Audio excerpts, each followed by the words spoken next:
நான் உடனே நீதிமன்றத்துக்கு போறேன். சித்ரா அந்த அம்மாவை கேட்கறாங்க. எப்பயுமே கேட்கணும் 235 கேட்கணும். ஏமா நீ என்னமா சொல்ல குற்றம் அப்படின்னா அந்த அம்மா சொன்னா இவன் யாருன்னு எனக்கு தெரியாது. என்னுடைய பையனுக்கு அன்னைக்கு தான் 23/6/2015 காலை 10:15 மணிக்கு ஒரு 1.5 மணி நேரம் தான் மொத்தமே. அந்த 1.5 மணி நேரத்துல சாதியை தெரிஞ்சுக்கிட்டு அந்த பிள்ளைய மட்டும் அனுப்பிச்சு போட்டு இவனை கூட்டிட்டு போய் அவனை வந்து சித்திரவதை செய்து சாதியை சொல்லி தன்னையே பேச வைத்து எழுத வைத்து கழுத்தை மட்டும் வெட்ட வேண்டிய தோழங்க நாக்க வெட்டினாங்க. எனக்கு போஸ்ட்மார்ட்டம் படிச்சும்போது தான் தெரிஞ்சது. நாக்கு இவ்வளவு குடுமையா அங்கதான் பாக்குறான் உட்காந்து பேசுறதுதான்.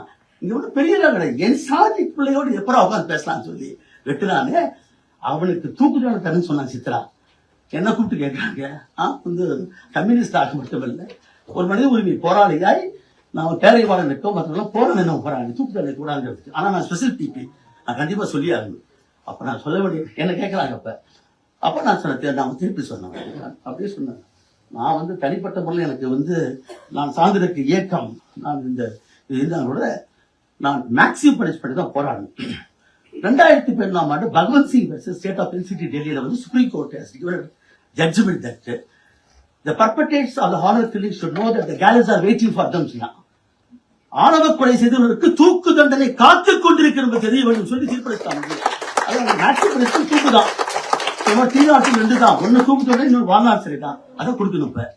அப்ப நான் என்ன பேசுனேன். அப்ப இங்க வந்து அப்படியே பெரிய கூட்டம் வந்துருச்சு. அன்னைக்கு வந்து பெரிய எல்லாம் மெட்ராஸ் ஹைகோர்ட்ல இருந்து மொத்தம் எல்லாம் ஸ்டூடெண்ட்ஸ் எல்லாம் அவன் வந்து என்ன பேசுறது அம்பேத்கர் ஒரு மாமனிதன் பேசிய பேச்சு தான் இடத்தை பதியிருக்கின்றன.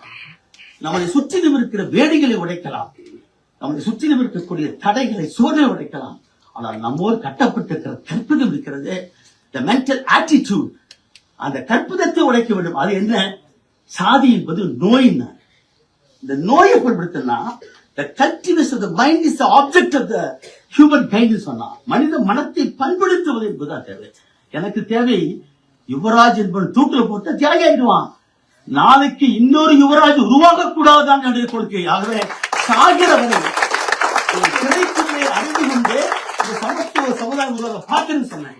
என்ன நினைச்சா அதே மாதிரி கொடுத்தாருங்க. அதுக்கு முன்னாடி இந்தியாவில் எந்த பார்ட்டியும் தேர்தல் கொடுக்க முடியாது.